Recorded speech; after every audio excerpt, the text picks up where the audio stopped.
Mainly cyber crimes జరగడానికి and public ఫైనాన్షియల్గా loss అవ్వడానికి రీజన్ ఏంటి? Day by day cyber crimes increase కావడానికి, పబ్లిక్ ఫినాన్షియల్గా లాస్ కావడానికి, సైబర్ క్రైమ్స్ ఈజీగా క్రైమ్స్ చేయడానికి సింగిల్ వర్డ్, ఒకే ఒక వర్డ్ రీజన్ దీనికి, ఎమర్జెన్సీ అనే వర్డ్. సో పబ్లిక్ బ్లైండ్గా గుర్తుపెట్టుకోవాల్సిన విషయం ఏమిటంటే, మీకు ఏ కస్టమర్ కేర్ సర్వీస్ నుండి అయినా సరే కాల్ వచ్చి ఇప్పుడే ఎమర్జెన్సీగా జరిగిపోవాలి, ఇప్పుడే పేమెంట్ చేయాలి, ఇప్పుడే డీటెయిల్స్ ఇవ్వాలి అని కాల్ వస్తే మాత్రం 100% అది ఒక ఫ్రాడ్ కాల్ అని చెప్పేసి ఐడెంటిఫై చేయాలి. ఎక్కువగా లోన్ యాప్ హెరాస్మెంట్లు జరుగుతున్నాయి. విక్టిమ్కి లోన్ యాప్ హెరాస్మెంట్ స్టార్ట్ అవ్వగానే విక్టిమ్ ఏం చేయాలి?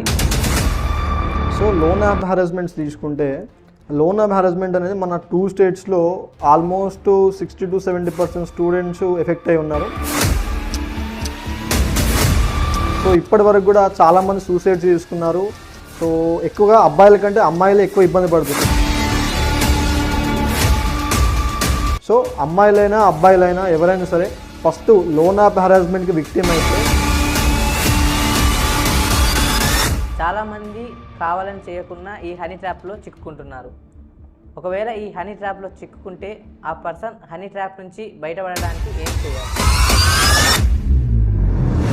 తో సంబంధం లేకుండా, ప్రొఫెషన్తో సంబంధం లేకుండా police department officers, senior officers, professionals, government employees, IAS IPS officers కూడా ఈ హనీ ట్రాప్లో ఇరుక్కున్నారు. సో ఫస్ట్ వన్, మనకు ఎవరైనా అట్లా అన్నోన్ నెంబర్స్ నుంచి వీడియో కాల్స్ వస్తే సో ఫస్ట్ వన్ లిఫ్ట్ చేయకూడదు. సో ఒకవేళ మనం అనుకోకుండా చూసినాం మనకు వీడియో వచ్చింది, మనకు బ్లాక్మెయిల్ హెరాస్మెంట్ స్టార్ట్ అయింది, హనీ ట్రాప్లో ఇరుక్కపోయినాం అనుకున్నా కూడా అంటే సైబర్ క్రైమ్ పోర్టల్ ఏదైతే 1930 cybercrime.gov పోర్టల్ ఉందో ఆ పోర్టల్లో ఆ డీటెయిల్స్తో మనం ఒక రిపోర్ట్ చేస్తే సరిపోతుంది. చాలామంది స్టూడెంట్స్ జాబ్ ఫ్రాడ్స్కి విక్టిమ్స్ అవుతున్నారు. లక్షల కొద్ది రూపాయలు ప్రాసెసింగ్ ఫీజు అని కట్టి మోసపోతున్నారు. జాబ్ ఆఫర్ వచ్చింది ఒక స్టూడెంట్కి అనుకుంటే మనం అడిగేది ఏమడుగుతారు? స్కిల్ కావాలి వాళ్ళకి. అంతేగాని ప్రాసెసింగ్ ఫీజు కట్టమన్నారు, లేదన్నా స్కిల్ టెస్ట్ డబ్బులు కట్టమన్నారు, ఇటువంటివి అన్నీ కూడా ఫ్రాడే. అసలు ఏం జరుగుతుంది, నాకు వచ్చింది అవునా కాదా అని క్రాస్ చెక్ చేసుకోవాలి. అంతేగాని డబ్బులు కట్టిన తర్వాత మాత్రం ఎవ్వరూ ఏం చేయలేరు. సోషల్ మీడియాలో అమ్మాయిలు వారి వయసుతో సంబంధం లేకుండా హెరాస్మెంట్కు గురవుతున్నారు. అయితే అసలు ఒక అమ్మాయికి హెరాస్మెంట్ జరిగితే ఆమె ఏం చేయాలి, ఏం చేస్తే సేఫ్ సైడ్ ఉన్నది?